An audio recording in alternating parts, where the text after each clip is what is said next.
Bismillahirrahmanirrahim. İslam aqida ensiklopediyasi 1-tom yegane yaratquchi. 1-qism. Allohning mavjudligining bayoni. 1-bab Alloh haqida. Mavjudlik olamida kengrik etgan koinot, sanab tugatkisiz mavjudotlar ara o'zining buyuklik va ulug'liq maqomini jilolatib, kuch-qudrat va marhamat simolarini chaqnatib turayotgan bir yegane mavjudiyat bor. U har daqiqada, har bir harakat va har bir nafas egisi uchun o'zini oshkora va yo'shirintisida namoyon qilib turadi. Dar haqiqat u oshkoradir. Uning oshkorligi shuningdeki, koinotdagi har bir jonliq va jonsiz shayda uning mavjudligining alomatlarini topqili bo'ladi. Uning tasavvur yoki xiyoliy narsa bo'lmasdan nomi bo'lgani kabi zoti ham bor, sha'ni shavkat egisi ekanligini aql bilan idrok qilg'ili, qalb bilan his qilg'ili va chin dildan tasdiqlag'ili bo'ladi. U yo'shirindir. Uning yo'shirinligi o'z mavjudiyatidimi, zot va sutidimi, xuddi koinot va uningdagi ko'z ko'rinadigan shaylar kabi modda va uningdan boshqa yaratilmish barcha mavjudotlardan tubdan farqli bo'lganligida o'z ifodasini topgan. Uning yo'shirinligi yana inson uning zotini, mohiyati va haqiqatini navbatdagi cheklik aqli bilan idrok qila olmaydigan darajada buyuk bo'lganligida. Tasavvur yetkisiz darajada ulug', tangdossiz va qudratli bo'lganligida ifodalangandir. Uni faqat o'zila eng to'g'ri taraflay oladi. Uning haqida faqat uning o'zi orqali eng to'g'ri bilimga, eng to'g'ri ta'rifga, eng to'g'ri ma'lumot va eng to'g'ri uchurga erishish mumkin. U ana shunday katta va qudratli bo'lg'achqa, hech nima uning irodasi va bilishidan chetda qolgan emas. U hammani bilib turadi. Hammani bir vaqtda idora qilaveradi. Bir vaqtda hammaga yetishidi. Hammani o'z adolati, rahmati va hikmati bilan bekitadi, qudrati bilan kuzatib turadi. U barliq tugunlarning yeshimi, barliq haqiqatlarning haqiqati, barliq mavjudotning kelish manbasidir. Shu sabab barliq mavjudotning mavjud bo'lishi oldi bilan uning mavjud bo'lishi qarashlik bo'lgandir. Uning mavjudligi hammadan ilgari va azaliy bo'lganidek abadiy va baqidir. U qachon, qandoq va qayerda deyilishlardan mustasno. Navod uning mavjudligiga qachon degan savol tashlansa, berildigan javob uning mavjudligi vaqtdan ilgari edi deyish bilan tamomlanadi. Navod uning mavjudligiga qandoq degan savol qo'yilsa, berildigan javob o'qishi bo'lish va tasvirlanish qatorliqlarning hammasi uning yaratishidir deyish bilan yakunlanadi. Navod uning mavjudligiga qayerda degan savol tashlansa, savolning javobi uning mavjudligi makondan ilgari edi, zamon va makon har ikkisi uning maxluqi edi deyish bilan tugallanadi. Uningga ilgari burun hukmlari ishlatilmaydi. Chunki burun yoki ilgari degandek hukmlar uning mavjudligi oldida keyindir. Uning azaliylik oldida bu hukmlar hodisdir. Hadis aqida ilmidagi ataligi bo'lib, yo'qdan bar bo'lgan, barliq kelishning boshlanishi bar bo'lgan har qanday shayning umum nomidir. Hadis hukmining tafsiloti uchun koinot dalili temasiga qarang. U shunchalik tangdassizki, faqat uningga zid sifatlarni qo'llanish mumkin.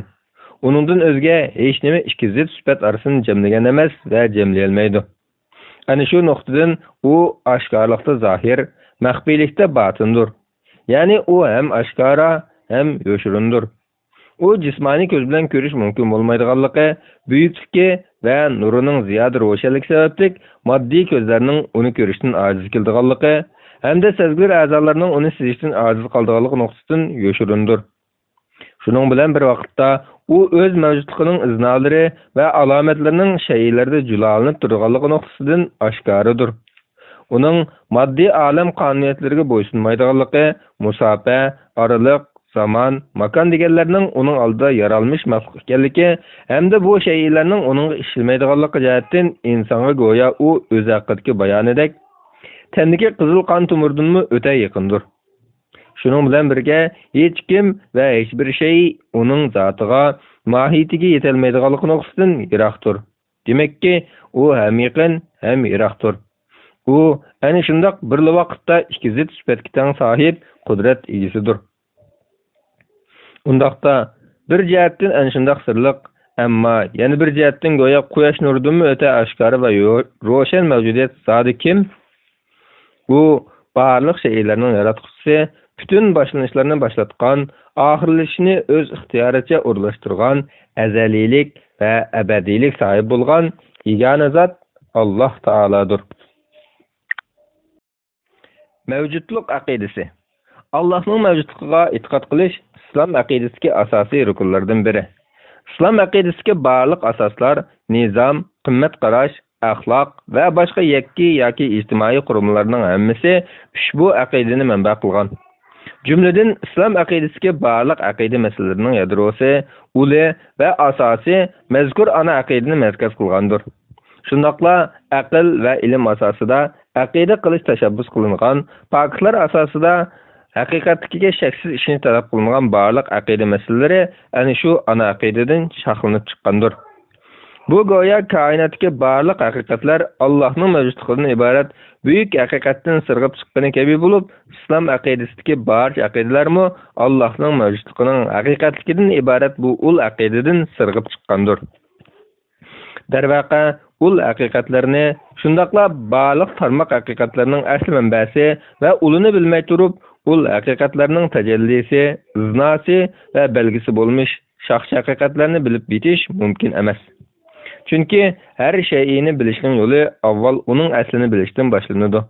İslam aqidasida Allohning mavjudligidan iborat bu ul qurilmay va yilsiz sartmay turib, munosabatli boshqa aqidalardan, haqiqatlardan so'z echish ahamiyatsiz va o'rinsizdir. İslamda bir kishining musulmon yoki musulmon emasligini belgilashdagi asosiy o'lchamlarning birining oldi bilan shaxsning mazkur haqiqatni aqida qiladigan yoki qilmaydiganligini jazmlashtirish bo'lishimi mush nuqtadandir.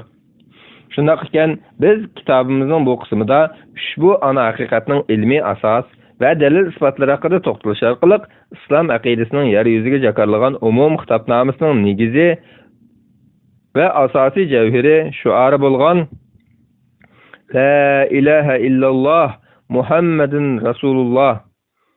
Allohdan o'zga hech bir iloh yo'q. Muhammad alayhissalom Allohning elchisidir degan shahodat kalimasining tunji bo'ligi bo'lgan Allohdan o'zga hech bir iloh yo'q degan shuarda ifodalangan keskin hukm va shaksiz aqidaning haqiqati bilan tanishib chiqamiz. Ma'lumki, Allohdan o'zga hech bir iloh yo'q degandan iborat bu aqidada bir nuqtadan Allohning shaksiz mavjudligi muayyanlashtirilsa, yana bir nuqtadan Allohning yakkayanligidan iborat tavhid aqidasi muayyanlashtirilgan. Bu nuqtada bizning oldi bilan Allohdan iborat bu buyuk mavjudiyatning faqatla ingimizdagi yoki xiyoliy dunyoyimizga tasavvur bo'lmasdan, balki uning zoti bor haqiqiy mavjudlik ekanligini oydinlashtirishimizga to'g'ri keladi.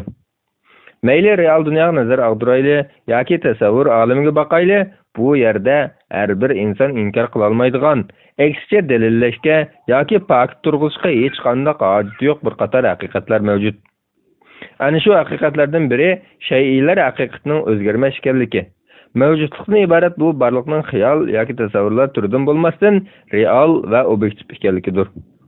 Ya'ni insonning real haqiqatda mavjud ekanligi uningda aqlning o'tkirlik yoki ojizlik jihati farqlariga ega bo'lgan asosda mavjud ekanligi, inson vujudida o'ngsizlik tufayli qayg'uga patadigan, xushallik va saodat sababli shalliq chimirgan qalbdan iborat bir narsaning mavjud ekanligi, o'zi yashayotgan zaminning haqiqatan mavjudligi, ko'z bilan ko'rib turayotgan quyoshning mavjudligi, oyning mavjudligi qatorliqlar hech bir insonning aqli inkor qila olmaydigan va qilmaydigan, aksiga inkorga yo'l berish yoki shundoq bir ehtimollikqa yo'l qo'yish normal insoniy aql o'lchamiga muxolif keladigan xarakterga ega munozara talab qilmaydigan o'zgarmas haqiqatlardir.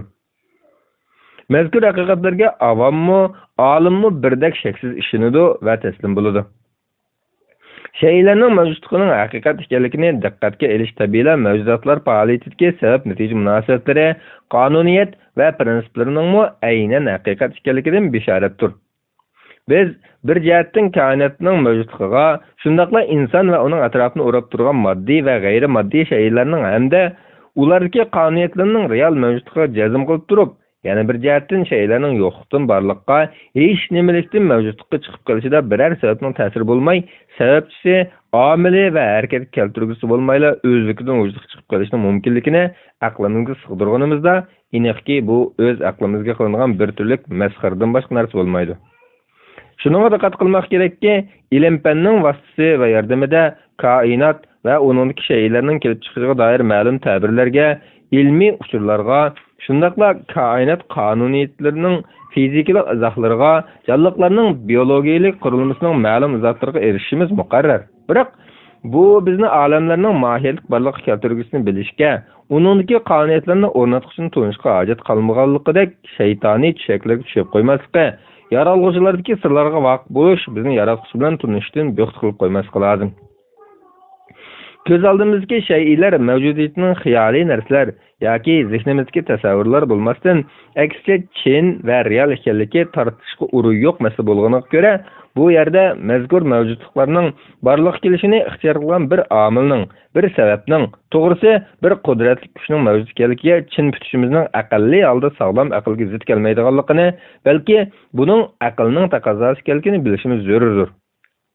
Yani bununla yandaş holda mavjudligimizning shundoqla koinotdan iborat bu buyuk asarning tangdassiz bir qudrat egisining ijodiy ekanligini va bu qudrat egisining biz kabi mavjudligini real, balki bizdan o'ta chin va haqiqat bo'lish kerakligini, ammo asla biz kabi ojiz, biz kabi yo'qlikqa mahkum bo'ladigan, o'zgarish va o'zgartirishga moslashadigan, qonuniyatning ta'siriga uchraydigan va uningga bo'ysunadigan bo'lmasligi kerakligini nazardan chiqarmasligimiz lozim.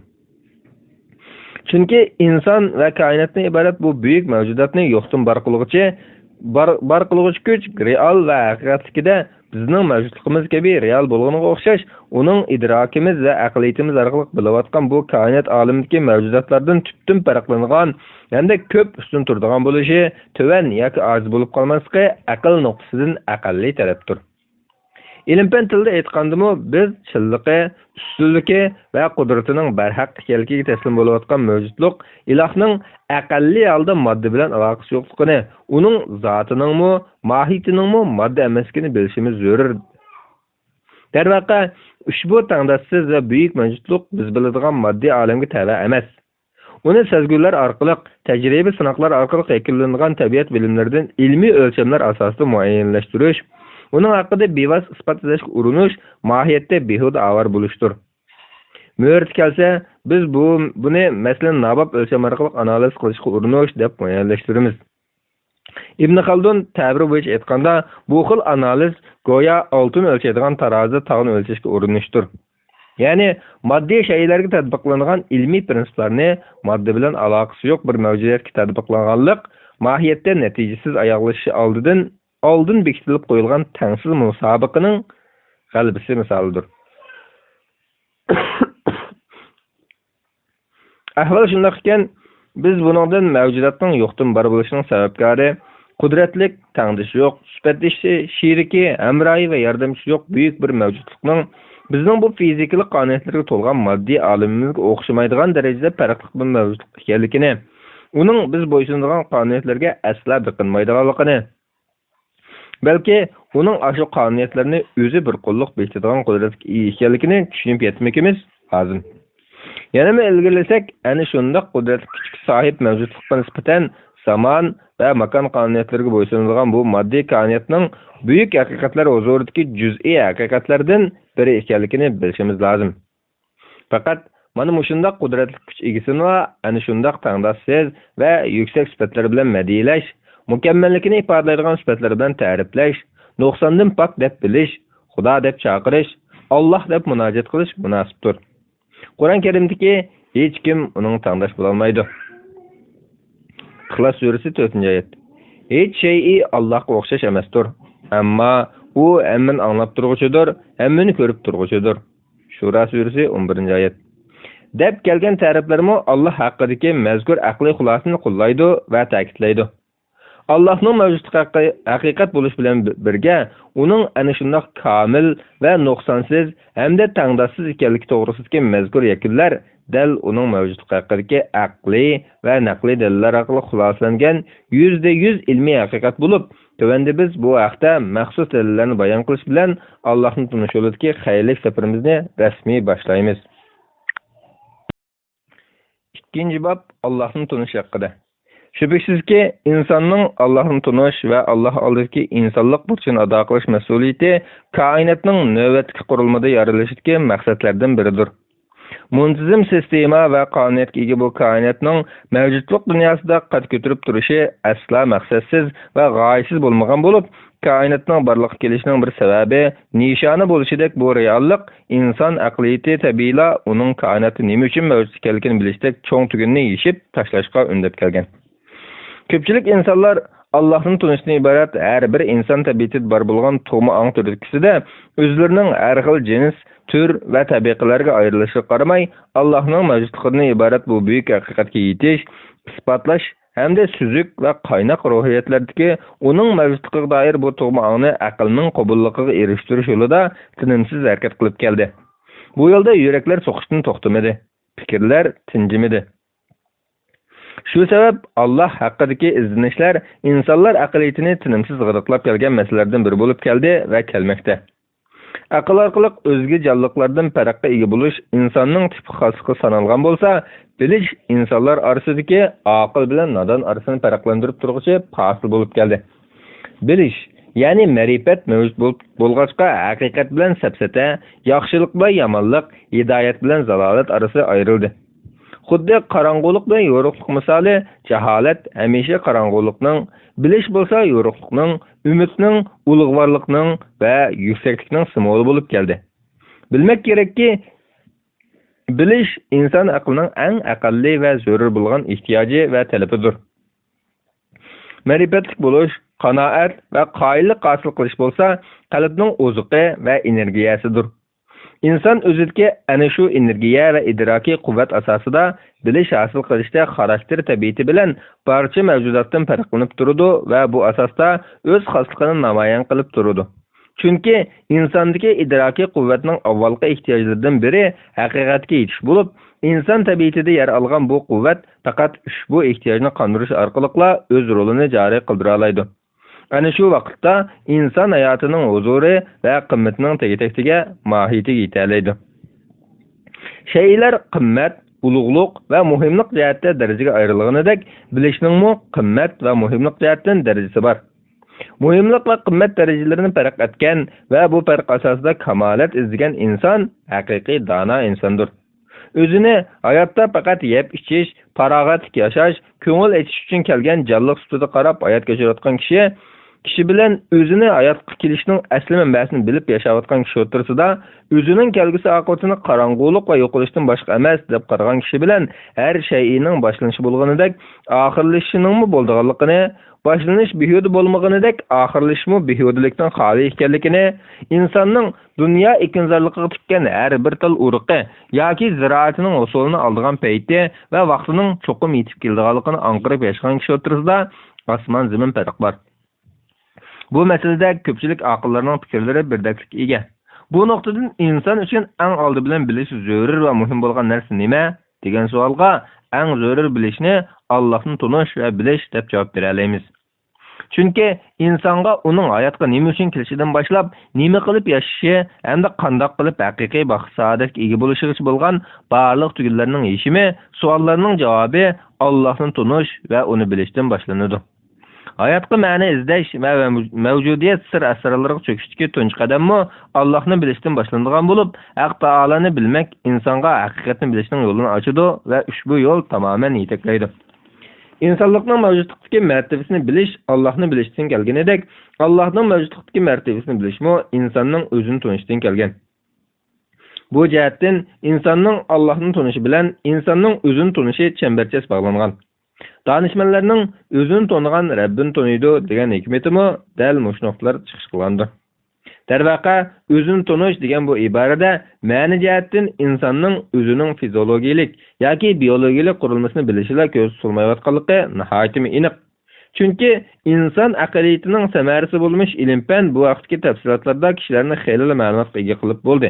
Undaqda bu yerdagi o'zini tonish degandan zot nima ko'z tutilgan? Bu yerda ko'z tutilayotgani insonning tashqi yoki moddiy qismiga doir tunish bo'lmasdan, balki insonning asli kelish manbasini, mavjudlik olamidagi kimligini, o'rnini va qimmatini tunish ko'z tutilgandir. Shunga inson bo'lish tutimiz bilan o'z-o'zimizga shunday savol tashlag'imiz keladiki, ey inson, sen zodi kim? Tarixdan beri insonlar o'zining mohiyati va haqiqatini bilish yo'lida barliq tirishchiliklarni ko'rsatib keldi. Aql ishlatdi, tafakkur va izlanishlarni to'xtatmadi. Ular aqliy yo'l orqali o'zining haqiqiy mohiyatini bilib yetishga, o'zining tabiatini bilib chiqishga uringan bo'lsa-mu, yuqorqi savolning haqiqiy mohiyatlik javobiga erisha olmadi. Ammo ular shaksiz jazm qilgan narsa shu bo'ldiki, ular o'zini o'zi yaratgan emas, balki ularning o'zlari yaralgan. Ular yana o'z haqiqatini bilishga urinish yo'lida o'zlarining bu cheksiz koinotdagi barliq shaylar ichida alohida farq va imtiyozga ega mavjudlik ekanligiga qanoat hosil qilishdi. Ammo bu yanada yuqorqi savolning mohiyatlik javob bo'lishga yetarli qilmaydi. Chunki insonning o'zining kelish manbasini bilmay turib, bevosita o'zini bilishi mumkin emas edi. O'zini tonish bilan Allohni tonish o'rtasidagi munosabat mana bu nuqtaga kelganda tugunning yeshimi tepishmoqning javobi bo'lib keldi. İnsan o'zining yaratqush emasligiga qanoat hosil qilgan ekan, albatta o'zining yaratuvchi ekanligiga qanoat hosil qilish kerak. Ammo bu qanoat cho'qim dalil isbot asosida bo'lishi lozim. Ya'ni u yaralish orqasidagi kuch-qudrat egisini tepib chiqishi, qayerdan kelganligini va kim tarafdan yaralganligini dalillashi lozim. Shumi insonning o'zini bilishi Allohni bilishga elib borsa, Allohni bilish insonga uning kimligi, hayotdagi roli, qimmati va majburiyat qatorliqlarni bilishga elib boradi. Ma'lumki, inson vujudida xuddi Imom G'azzali tasvirlaganidek jismoniy vujud va ruhiy vujuddan iborat ikki xil tabiatga taqsimlangan. Insondagi yeb-ichish, rohat-farog'atlik yashash, shahvat, lazzat qatorliqlarga bo'lgan ehtiyoj tabiati uningdagi jismoniy vujud tabiatiga vakillik qilsa, uningdagi ruhoniy tabiat, samoviy dunyoga bo'lgan rag'bat, poklik va odimiylik qadr-qimmatga bo'lgan intilish, go'zallik va yuksaklikka bo'lgan qiziqish, aql va qalb taqozolari uchun kurash qilish, hurlik va abadiylik tomon chiqish yo'li izlashga o'xshash aloyiklar uni haqiqiy inson qilib turgan odimiy va ruhiy vujudga ega ekanligini ilgari suradi. Bu xil tabiatni yana aqliy vujud, ma'naviy vujud degandek nomlar bilan atash mumkin. Shunisi aniqki, bugungi kunda insondagi jismoniy ehtiyojning moddiy jihatdan qondirilganligi allaqachon oddiy savatga aylanib bo'ldi. Biroq insonning ruhiy pokligi, aqliy takomilligi va odimiylik tabiati talab qiladigan ma'naviy ehtiyojchi. Tabiiyki bu ehtiyoj faqat bir yo'l orqali qanishi mumkin. Bu bo'lsa-mu, ilm, ma'rifat yo'lidan iborat. Albatta, bu yerdagi ilm ma'rifatdan eng ulug' va sharafli bo'lgan Allohning tanish haqidagi ilm ma'rifat asosi o'rinda. Ustoz Ibrohim al-Bahiy bu haqda mundaq deydi: Har birimizning jismoniy va ruhiy o'zig'i bor. Shunday ekan, har birining o'z ahvoliga munosib oziqlanishi, jismoniy vujudning jismonicha, ruhiy oziqning ruhiy bo'lishi zarur. Jismoniy vujudning oziqiga kelsak, bu xil oziqning Xudoning bizga yer yuzida yeyishga bekitib bergan ne'matlari ekanligiga qilsig'maydi.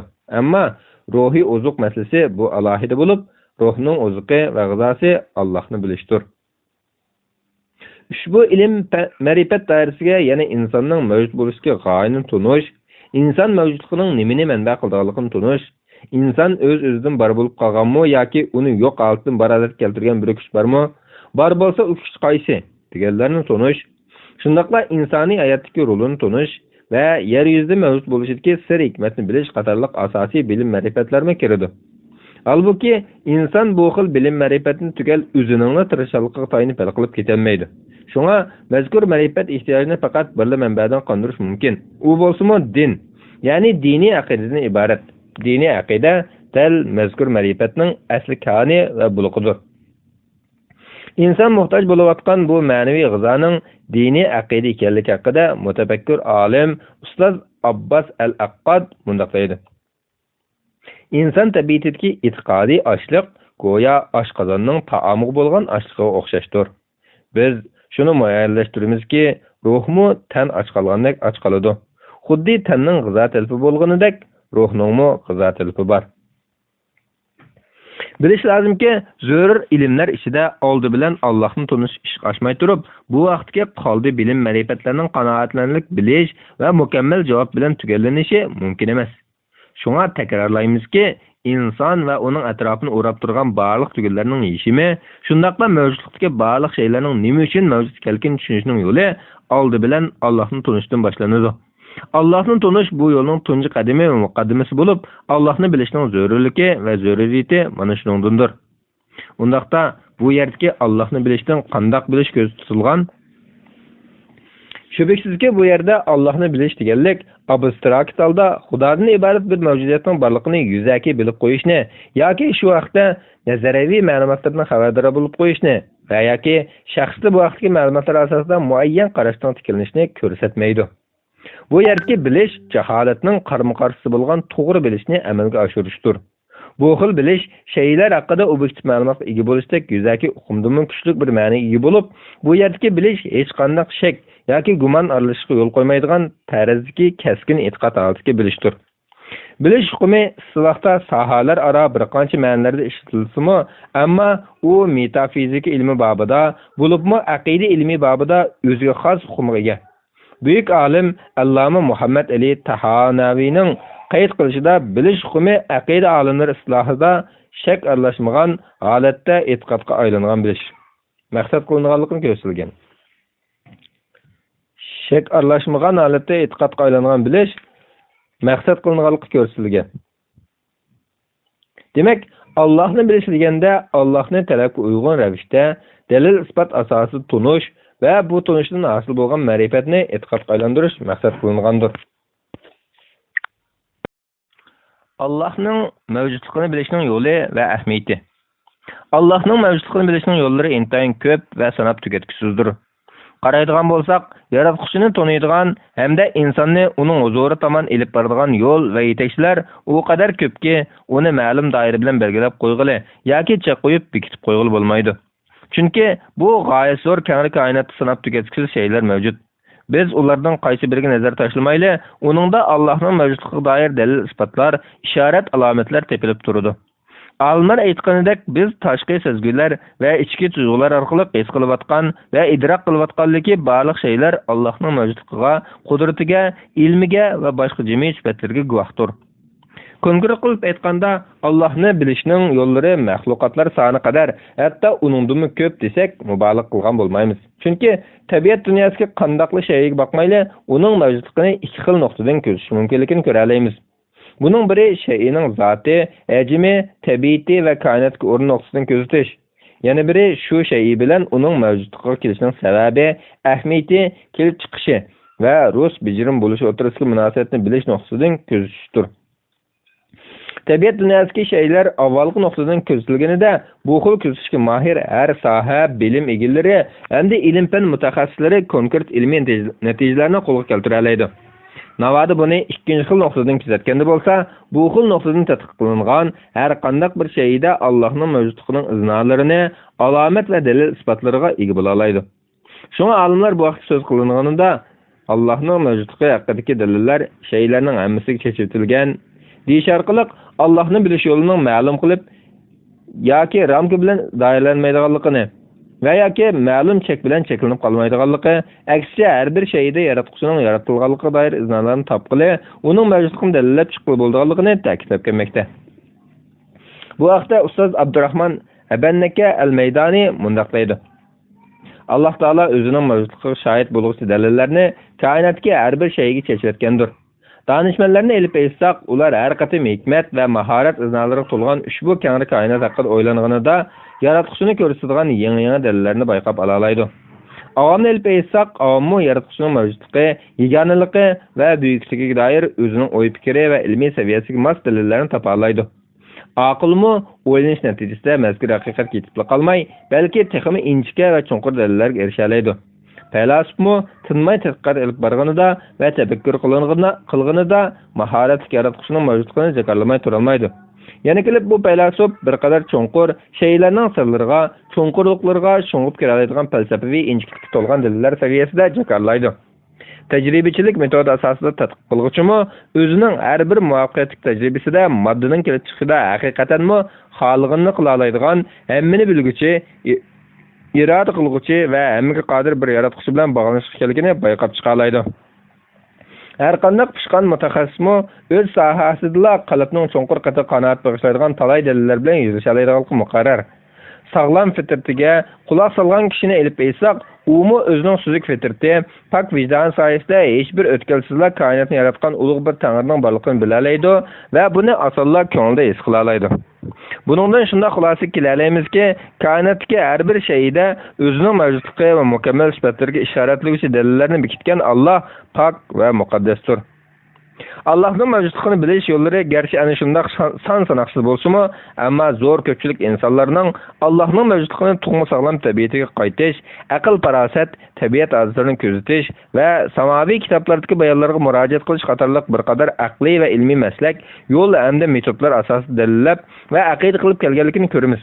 Xuddi ustoz Shayx Muhammad G'azzoli aytganidek, Allohni bilish har bir inson tabiatiga o'rnagan xususiyat bo'lib, Allohning iborat bu muborak nom har tilda, har millat ham ig'izda tunishli ismga aylanib ketgandir.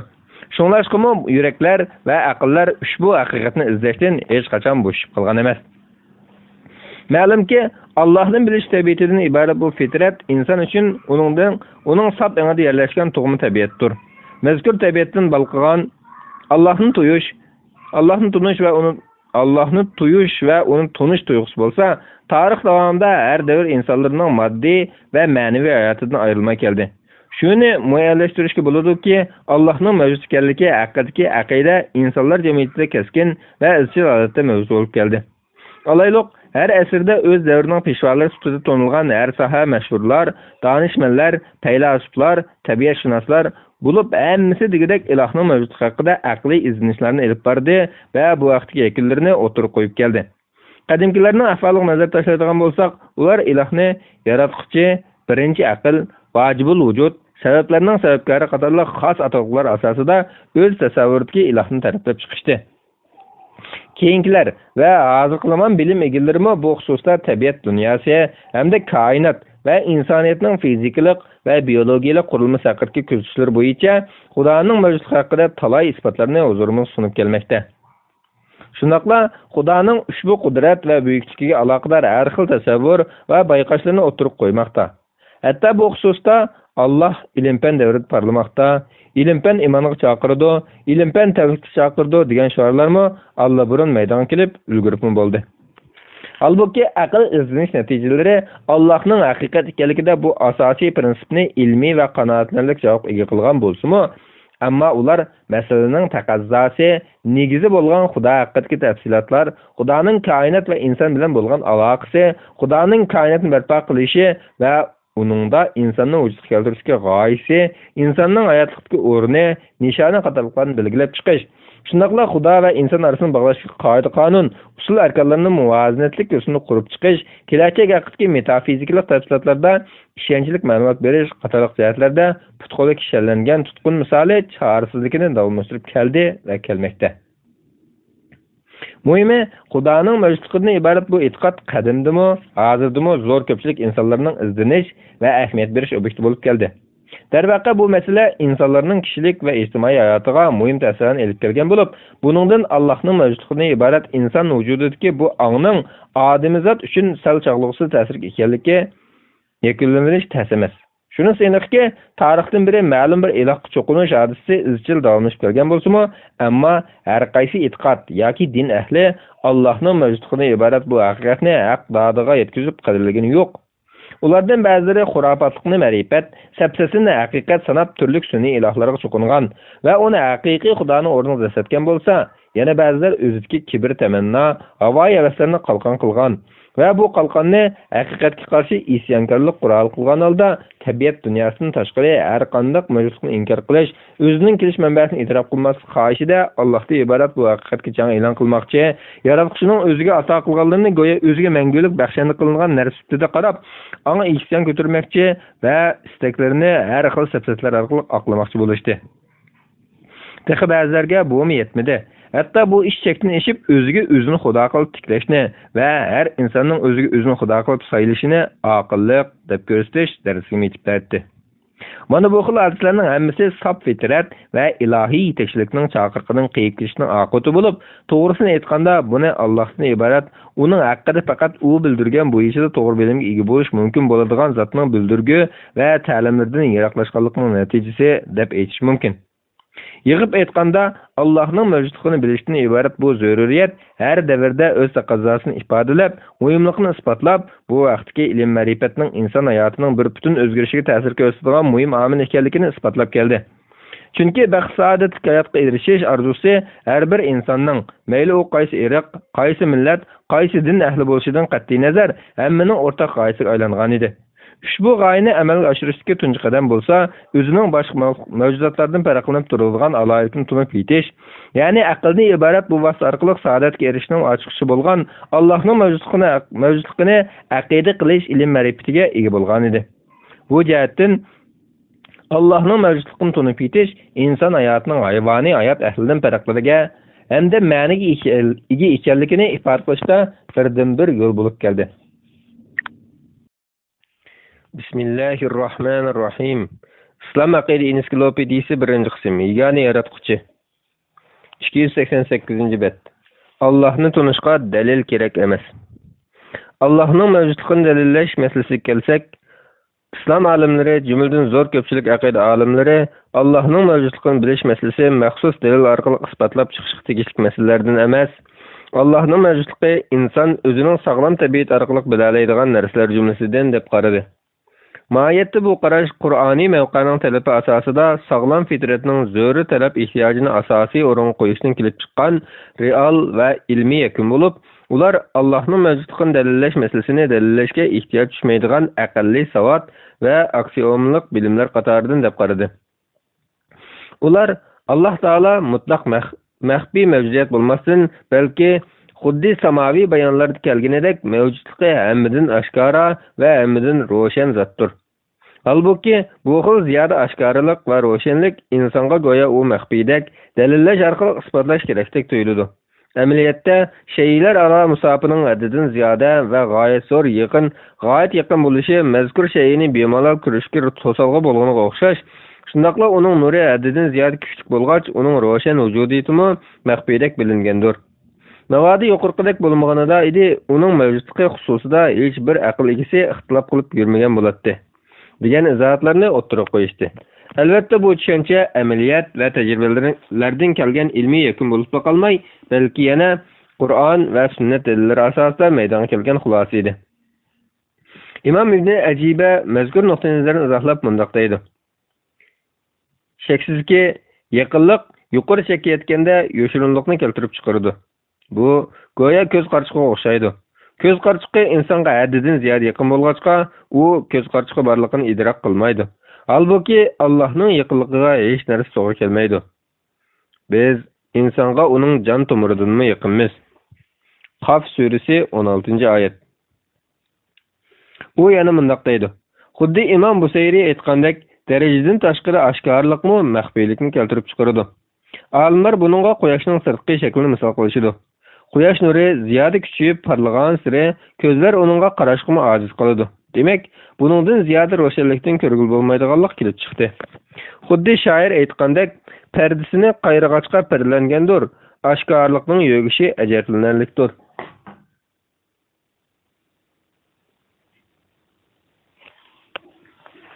Ma'lum bo'ldiki, nurani Alloh o'zining ko'rishidan ojiz ko'zlarga parlanmagan turib maxfiy bo'lgandir. Imom G'azzali mundoq deydi: Bilginki, mavjudotlar aro eng oshkora va eng yorqin mavjudlik Alloh taolodir. Mana bu hol bizdan Allohni bilishning ilm ma'rifatlar ishida eng avvali zihnlarga eng yaqin bo'lishni talab qilsa-mu, bu xil masalalarni tushunishda yana va masalaning qarshisidan chiqib turib bilish kerak bo'ladi. Shubhasizki, aqllar tushunishga ojiz keladigan ishlarning ikki turli sababi bo'ladi. Birinchi sabab masalaning tushunilmasligida. Uning aslida tegi-tegidan g'uva tutuq bo'lganligidandir. Albatta, buningga misol elish hojat. Ikkinchi sabab bo'lsa, masalaning hisobsiz ro'shan bo'lishidandir. Imom G'azzalining bu nuqtada ko'z tutqani Allohning mavjudligining tegidan tutuq va aql tushunishga ojizlik qiladigan masala doirasida emas, balki uning oshkorligining ro'shanlikda har qanday aniq va nuroniy mavjudlikni besib tushirgan holatda behisob ekanligidir. Shunga u bu vaqtdagi bayonini shunday xulosalaydi: Janobi Allohning darajadan tashqari oshkora bo'lishi uning yoshirin bo'lib tuyulishiga sabab bo'lgandir. Parlaq nuroniligi bilan ko'rinmagan, oshkora turib ko'zlarga maxfiy bo'lgan Alloh pok va muqaddasdir. Imom Ibn Ubbad Rundi mundoq deydi: Ma'lumki, nurlar ichida quyosh nuri eng kuchlidir. Uning yorug'ligi kuchi intayin yuqori bo'lgach, ko'zlarni quyoshning qandoqligini bilishdan pardalab qo'yadi. Buning bilan quyoshning oshkorligi uningda bo'lishga tegishli nur sababli go'yo pardalanayotgandek holatda meydonga keladi. Amaliyotda quyoshning o'zi pardalangan emas. Uning ro'shanligi uningdagi nurning parlab turishi sababli go'yo uning zoti nuri orqasiga yoshirilgandek bilinadi. Amaliyotda quyoshga nisbatan bu yoshirilish emas, chunki u nuroniligi o'zida bor va tegidan oshkora mavjuddir. Nurli holat turish bo'lsa, uning tabiatidir. Undaqda bu yerdagi quyoshning pardalanishi degan tushuncha uning o'zidan kelib chiqqan narsa bo'lmasdan, balki uning g'ayridan kelgan narsadir. Ko'zlar uchun pardalangan deyilayotganimi, amaliyotda ko'zning chaqnab turgan nurga qarashdan ojiz kelishidir. Ana shuningdek, Haq Taoloning oshkorligining ziyoda ro'shan bo'lishi uni maxluqlardan yoshirin qo'ygan. Nurining yuksak darajada chaqnashi ko'zlardan uni maxfiy qilib qo'ygandir. İmam İbn Qayyim al-Jawzi mundaq deydi: Alloh taolo o'zini Qur'on Karimda nur deb atadi. Tushirgan kitobini, avatgan payg'ambarini, rozi bo'lgan dinini nuroniylik bilan ta'rifladi. Haq taolo o'zimi nurdir. U ashu nuri bo'lg'ach maxluqotlarga ko'rinmagandir. U yana mundaq deydi: Alloh barliq tunilgan shaylardan tunishliqroq, oshkorligi barliq dalil isbotlardan ro'shan zotdir.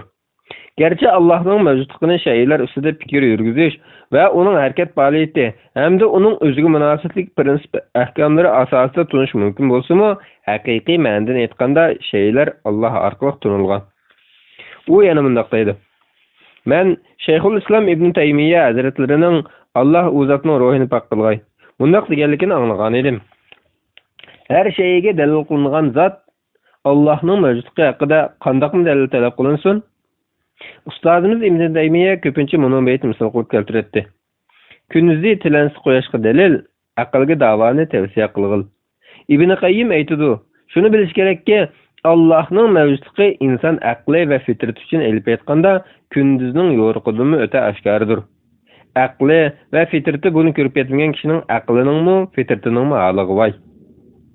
Darvaqa İbn Taymiyya rahimahullah bu vaqtda o'z asarlarida alohida to'xtalgan bo'lib, u mundaq deb ko'rsatgan edi: Yaratquchini bilish va uni iqror qilishdagi asosiy bilim, izlanish va dalillab chiqishga qarashlik bo'lmasdan, aksicha tabiiy va zaruriy shaklda hosil bo'lgan aksiyomalik bilimdir.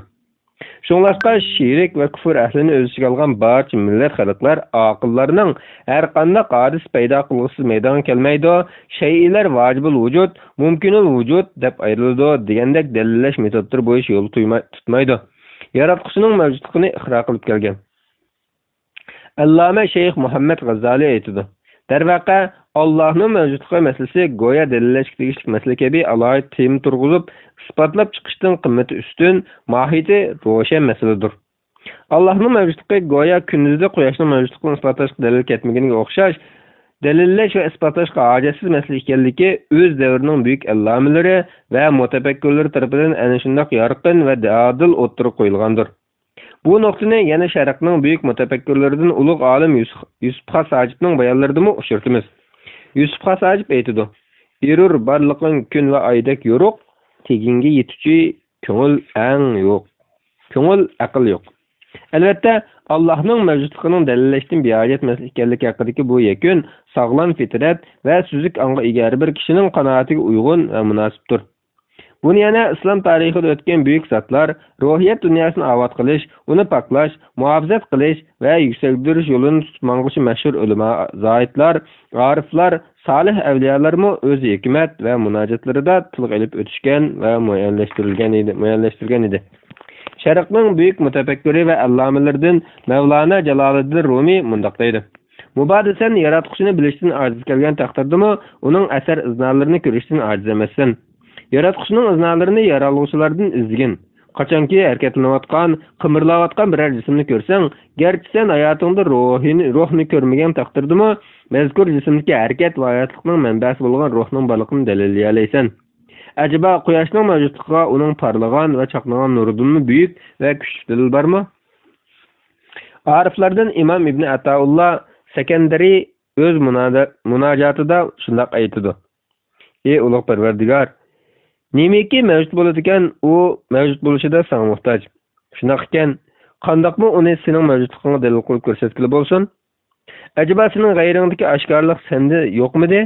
Acaba mövcudluğuna delil keltirilgide qaçandan beri aramızdan gayip edin?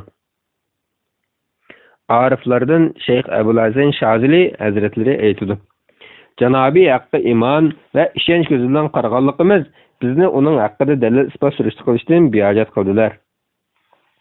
Yuqorqi bayanlarning hammasida Allah'ның mavjudligini bilish xususiyatining inson tabiatida borligi va Allohni tanishning insondagi tug'ma ong ekanligidan iborat insonning sog'lom fitrati asosi o'rin qo'ygan asosda bayon qilingan.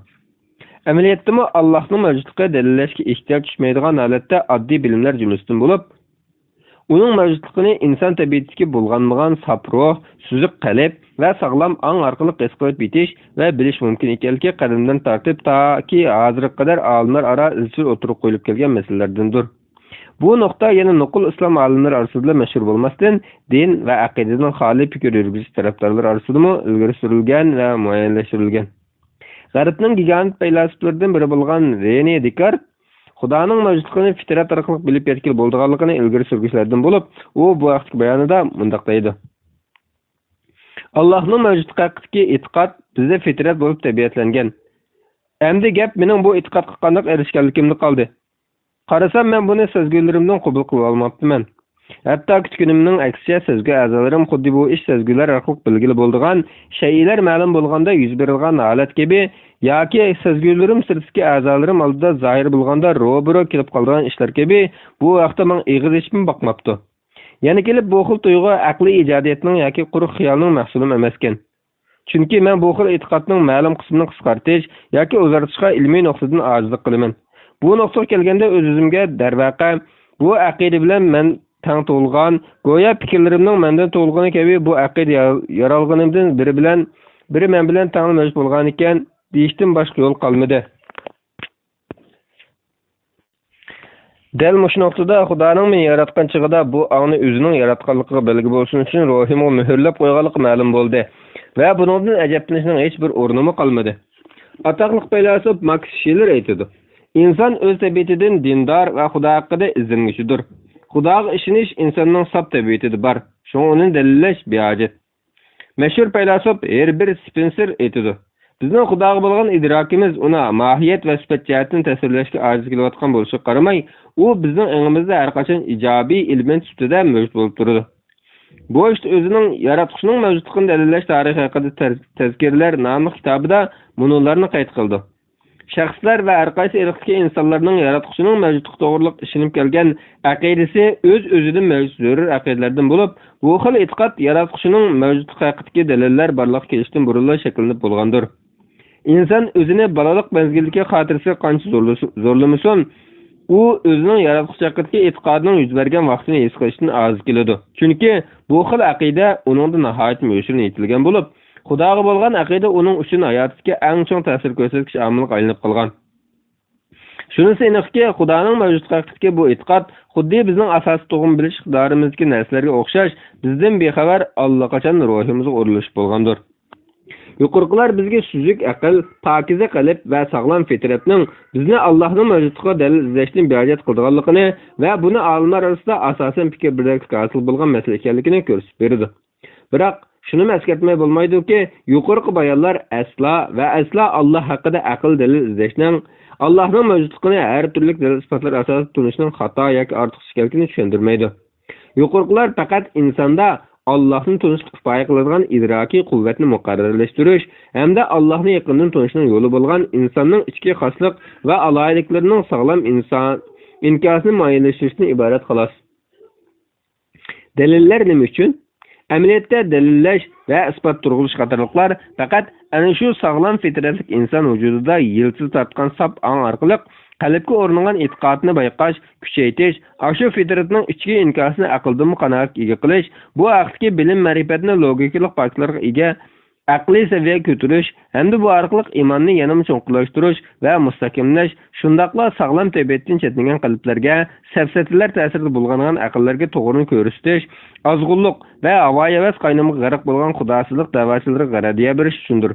Chunki fitrat har insonda dastlab sof va suzuk holatida mavjud bo'lsa-mu, ammo u insonning o'sib yetilishi, yashagan muhiti, olgan ma'arif tarbiyasi, ota-ona tarbiyasi qatorliqlarning ta'siriga uchraydi.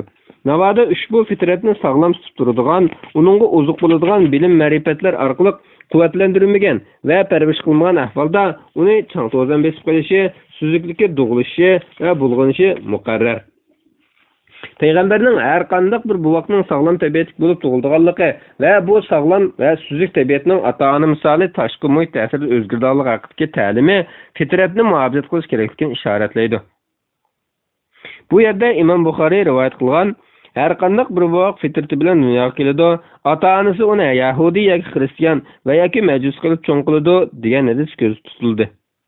Fitratni muhofaza qilish bo'lsa, dalil isbotlarga so'yingan to'g'ri bilim ma'rifat orqali amalga oshadi.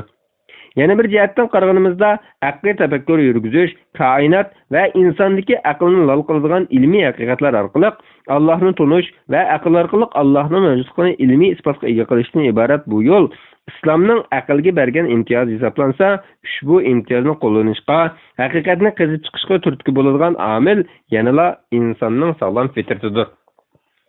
Bu mu o'z navbatida islom dinining aql va qalbga o'rtaq chaqiriq qildiganligi, har ikkisiga teng ahamiyat berdiganligining ifodasidir albatta. Shuningdek, sog'lom fitrat orqali Allohni tuyish va his qilishdek yo'shurun tabiatni muayyanlashtirish bilan Allohni aql yo'li orqali tunishni tashabbus qilish va Xudoning mavjudligiga aqliy qanoat hosil qilish asosida e'tiqod qilish kerakligini tashabbus qilish orasida zidlik yo'qdir. Chunki fitrat asosida Xudoni tunishmi mohiyatda aqliy qanoatning bir tarkibiy qismi. To'g'risi, buni dalil isbotlar asosida Alloh aqida qilishni aqlning sof fitratdan iborat inson vujudiga yo'shirilgan yetakchi rahbarning sadosiga qaratib chiqargan odil hukmi deb qaramoq lozim. Aql Allohni tunishga muhim vosita bo'lsa-mu, Alloh aqidasini aqlda mahkam o'rnatish uchun besiladigan asosiy qadam yanada fitratga murojaat qilishdan boshlanadi.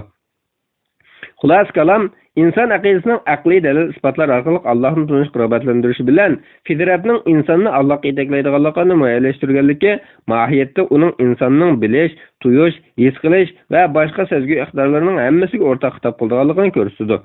Shundaqla buningni ilohiy xitobning insondagi bilish organlarining hech biriga sal qaramaganligini ko'rib olg'ili bo'ladi.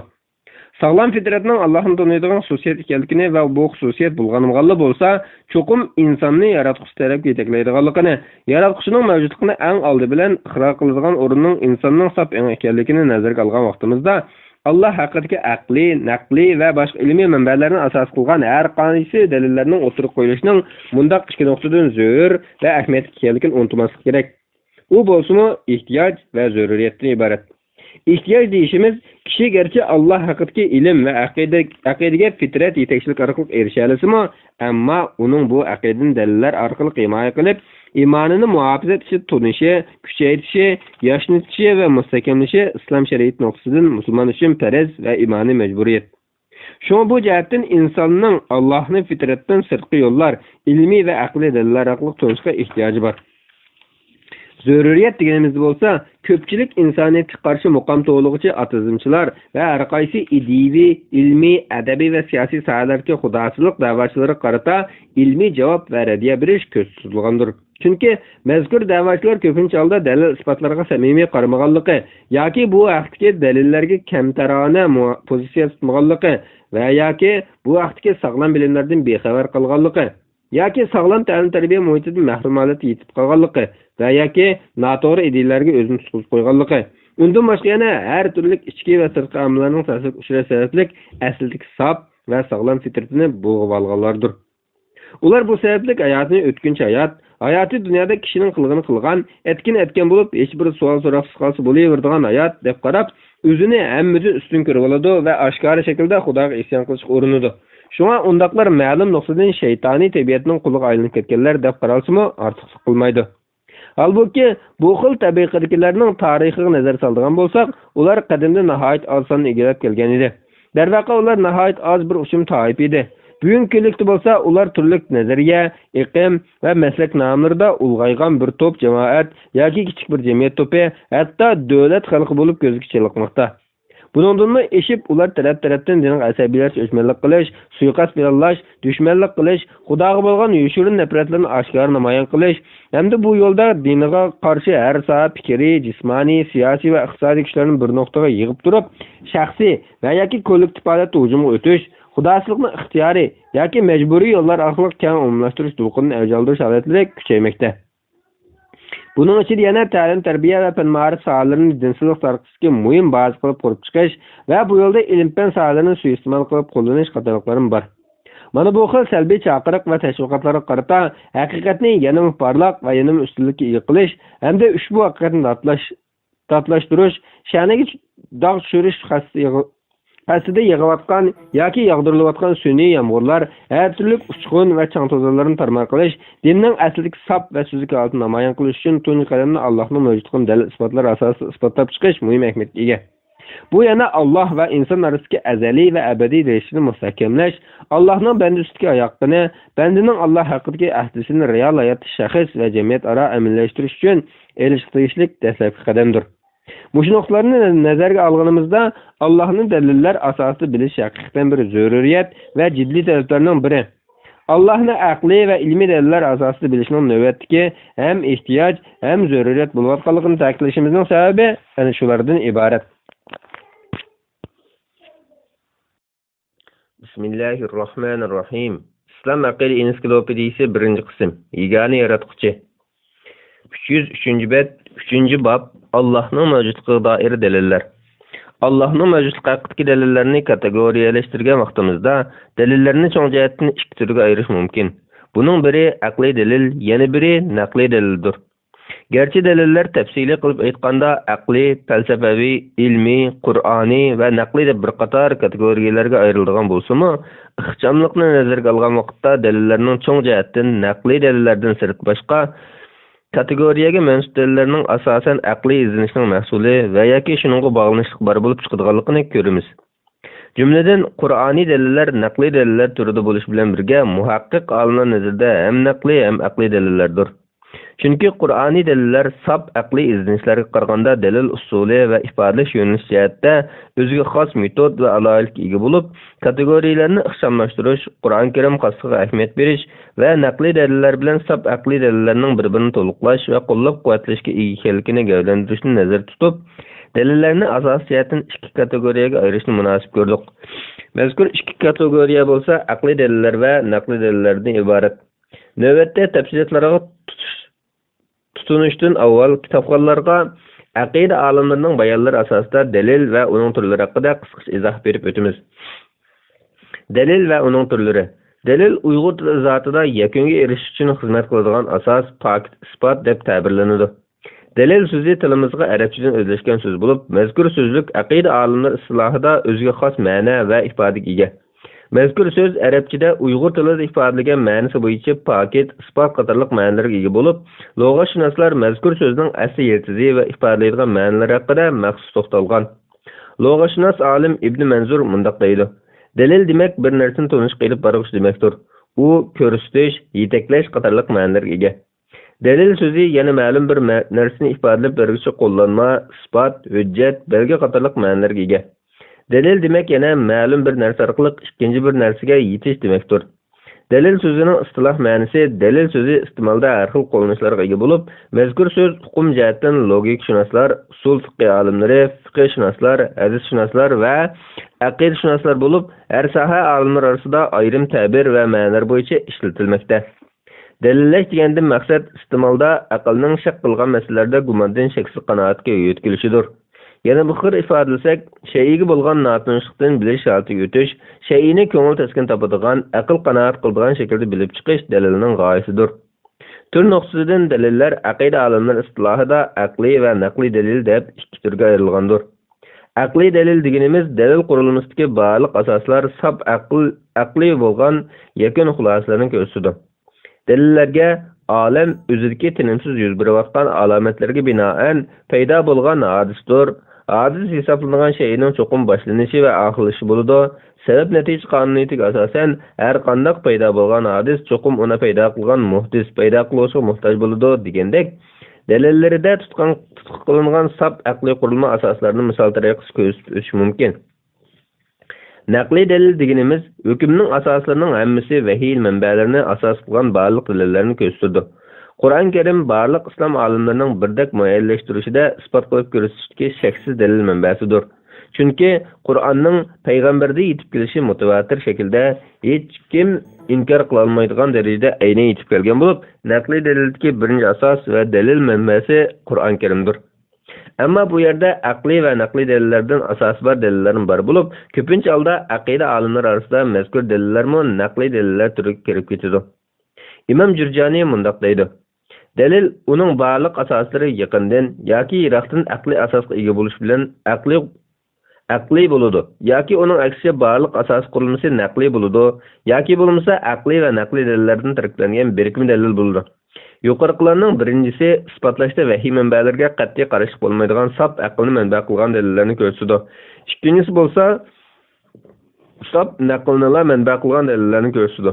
Üçüncüsü bolsa, yuqorqi ikkisidan birikma dalilini ko'rsatgan bo'lib, biz bu turga tava dalillarni ushbu dalillarning umum jihatdan kuchga ega bo'lishi naqlga qarshi bo'lganligi uchun naqliy dalil deb ataymiz. Yig'ib aytganda, asli qurilmasi sop aqlni manba qilgan bo'lsa, naqlni qo'llash va yoki tasdiqlashga erishgan bo'lsin, yoki bo'lmasin o'xshashlar aqliy dalildir. Asli qurilmasi sop naqlni manba qilgan aqliy tarafdan kuchli muayyanlashtirishga ega dalillarga kelsak, u yanala naqliy dalildir. Albatta biz bu yerda sop aqlni asoslangan logikalik yoki falsafiy dalillardan sirt aqlning zamonimizga eng gavdalik mas'ul bo'lmish ilm-fan haqiqatlari muayyanlashtirilmalari va isbotdan o'tgan natijalarini mazkur aqliy dalil kategoriyasiga mansub qilamiz. Biz islom aqidasiga munosabatli aqida masalalarini ilm-fanni o'z ichiga olgan g'olliq aqliy va naqliy dalillar asosida ilmiy sharihlab chiqishni niyat qilgan ekanmiz. Dalillarga kirishdan avval bu haqda qisqacha tushuncha berishni munosib deb qaraymiz. Kitobimizning muqaddimasida ko'rsatib o'tilganidek, aqlning islom aqidasiga roli va o'rni intayin muhim ikki cho'ng temada gavdalangan. Ulardan biri Allohning mavjudligini isbotlash, yana biri bo'lsa payg'ambarlikning haq ekanligini isbotlashdir. Darvaqa, islom dini aqidaning eng asosiy tutqusi va yadroliq qismiga qarata aqlga eshikni keng ochib etgan. Aqida olimlarining aqidaning asosi ikki cho'ng temasini dalillashda naqlga murojaat qilishdan avval aqliy qanoatni o'tkazishni tashabbus qilishi, shundaqla islomning aqidalariga ilm ma'rifat asosida e'tiqod qilishni tashabbus qilish qatorliq bir qator mazmunlar islom dinining bu jihatlarda ilg'or va qoyilqararlik tashabbusga ega ekanligini ko'rsatadi. Navbatda biz dalillarni bir-birlab keltirishda aqliy dalillarni naqliy dalillardan avval keltiramiz. Bu nuqtada shuni eslatmay bo'lmaydi-ki, aqliy dalillarni naqliy dalillardan avval radki tuzganlik hech qachon aqliy babini ilohiy bayonlardan ortiq ko'rganlik yoki qandaqdir aqlni naqldan ustun tutganlik emasdir. Balki bu vahiy bo'lmaymi Allohning mavjudligini isbotlashning tamoman mumkinligini, jumladan bu masalada sog'lom aqliy izlanishning nishonga yetish va yakunlash jihatlarida vahiy bilan birdakligini saqlaydiganligini namoyon qilishdir xolos. Yana bir jihatni olib aytganda, Qur'on Karim dalillari aniqlik, ro'shanlik, ilmiylik va ommaboplik jihatda har qachon oldin qo'rin turadigan bo'lib, uning bayonlari naqliy bayon bo'lish bilan tang o'z-o'zining kuchli logikalikqa aqliy chunqurlik qutilgan. Biroq Qur'on Karimning bu xil xususiyati va alohidligidan nasibaga erishish har kim nisb bo'lavermaydi. Buningdan faqat ushbu muborak kitobni ixlos bilan o'qigan, tafakkur qilgan, haqiqat izlash va Alloh bilan bo'lgan aloqani kuchayish niyati bilan mutolaa qilganlarla haqiqiy ravishda bahramand bo'la oladi. Shundaqla ushbu ilohiy ma'rifat bo'lgan sug'urilish ne'mati uning ichiga yo'shirilgan ilohiy ma'rifat xazinalariga ega bo'lish yo'lida o'zini bag'ishlagan, aql idrok asosida riyozat va ma'naviy kuch-quvvat sarf qilganlarga nisbat bo'ladi. Qur'on Karimdagi oyatlarning aql egallarining tafakkur qilishi va o'ylanish uchun nozil qilinganlik haqida kelgan oyatlar mazkur nuqtai nazarni quvvatlaydi. Demak, Qur'on oyatlarining chunqur ma'nolariga yetish va uning dalil isbotga boy ta'lim ko'rsatmalarining haqiqatiga yetish oldi bilan aqliy xizmat, amaliy riyozat va tafakkurona itoat talab qilgan ekan, bizmi ushbu Qur'oniy ko'rsatmaga rioya qilgan asosda naqliy dalillardan avval aqliy emgak, fikriy mehnat, hikmat va farosat himmatlarining namunalari bo'lmish aqliy va ilmiy dalillarni go'yo Qur'oniy dalillarga kirishga muqaddima vahiy bayonlaridagi nuroniy haqiqatlarning maqsad qoidalarini tushunishdagi dastlabki tayyorlik sifatida bayon qilishni munosib deb qaraymiz. Shunga biz bu nuqtada aqlning mahsuli qatoriga kirdiganligi barliq nazariy va tajribiy tadqiqotlar, falsafiy va yoki zamonaviy ilm-fanga taalluq mazmunlarni, shundaqla aqlning ixtirosi va izlanish doirasiga kirdigan barliq sohalarning ilmiy yakunlarini aqliy dalilda iborat keng doiralik sirlar va ostiga jamlashni loyiq ko'rdik. Deliller çoğun cihetten iki çoğun tür dairesi bulup, ular akli delil ve nakli deliller türüdür.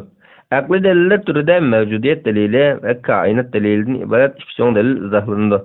Bu türde aldı bilen sap akli delillerini bayan kılış, münasebetlik noktalarda ilim-fen neticeleri hem de keltirilgen akli ve ilmi delillerinin nakli delilleri tutkan orni ve bayanı katarlıklar sözündü. Nakli deliller türüde bolsa yaratış delili, intizam delili, maksat gay delili ve fitret delili katarlık töt çoğun delil izahlanıdı. Bu türde nakli deliller sağlam akli ve ilmi bayanlar asasında izahlanıdı. Zörür dep qaralgan noktalarda münasebetlik ilim-fen neticelerinde mezkur delilini kuvvetleydigan mezmunlar ve ilim-fen alimleri hamda feylasuflar tarafından muayyenleştirilgen deliller sözlenidi. Keltirilgen her bir delilde şu delilge karşı bazı muhim dep qaralgan itirazlarga cevap verildi. Gerçi bu yerde Allah'ın mevcutluğunu delilleydigan ilmi nezariyelerden ahlak delili, terviş delili ve hidayet delili qatarlıq bir qatar deliller bar bolsunmu, biz bularni keltirmeslikde ba'zilarini Allah'ın mevcutluğunu delilleşti müstakil delil buluştan köre toluqlama ve yandaşın türlük deliller cümlesinden buluşqa yaqinroq dep qaradık. Yana ba'zilarini keltirmeslikde bu eser keltirilgan deliller maqsadni hosil qilishga yetarlik deganni ko'z tutdik va kitobimizga kirgizishga tanlagan deliller bilan kifoyalandik. Yuqorida biz delillarni sunishga tartib, usulimizni o'qirmanlar bilan o'rtoqlashdik. Endi biz ortiqcha izoh va ziyoda takalluflardan o'zimizni chetga olgan holda Allohning mavjudligiga doir dalil isbotlar haqidagi bayonlarimizni bemalol davom qilamiz.